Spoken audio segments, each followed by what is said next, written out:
Hello everybody, my name is Jeremy and this is week 2 video review. This week we're basically adding in the Ajax calls for JSON and basically any other data format that we wanted. Um, what went better than expected? Not very much, to be honest with you. Kind of spent a little bit too much time working on the local storage than anything else.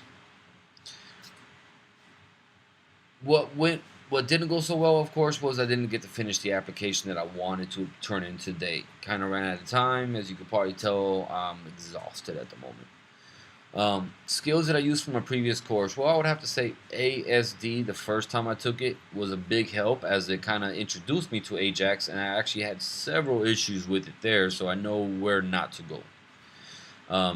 Visual frameworks, of course, as it introduced us to JSON data and basically all those data formats that we're going to be using.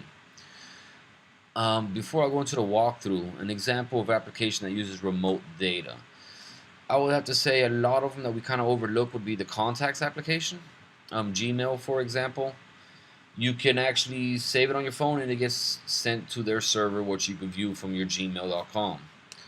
Now this gets saved as a vcard, which is also VCF, and it's basically separated by colons and semicolons. There's other versions of it, but that's the standard. The other versions contain Xcard, which is XML, and Hcard, which is HTML. It looks kind of like a jQuery mobile website, I guess you could say, from just looking at the code.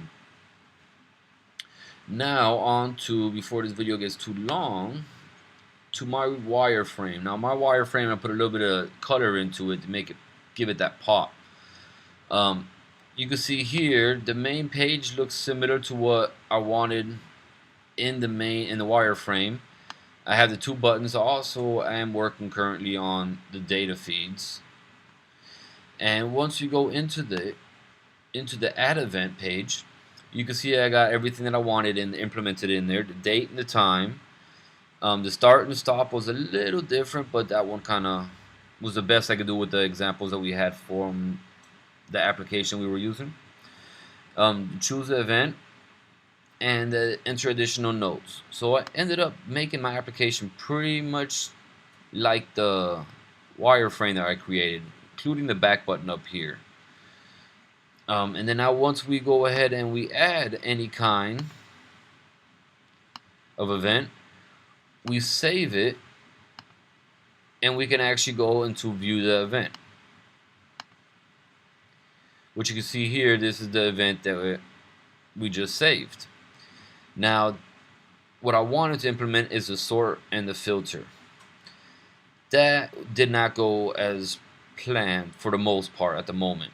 And once you click on an app, as you can see, it's not really working. It's supposed to take you to the edit event, which is similar to the add event. It just has different buttons at the bottom.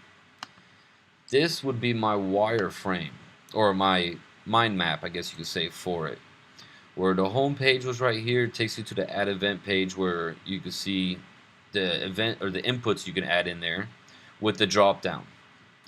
Going to the view events, you can actually see all the data, and you can actually, well, my plan was to sort it by date, filter it by event or start and stop time, which at the moment the filter is just the search and it's not working as expected. And then also I wanted to edit it. Once you double click on it or you long press on it, you can actually go back into, which is basically the add event page, but just change the title and change the buttons at the bottom. So you can go ahead and add it and manipulate it any which way you want to. I'm hoping to get this application sorted out and fixed up and running by the end of this weekend. I am running behind schedule, but I'm making the best progress as far as the local storage at the moment. So I hope to see you guys all next week, and good luck everybody else on their apps.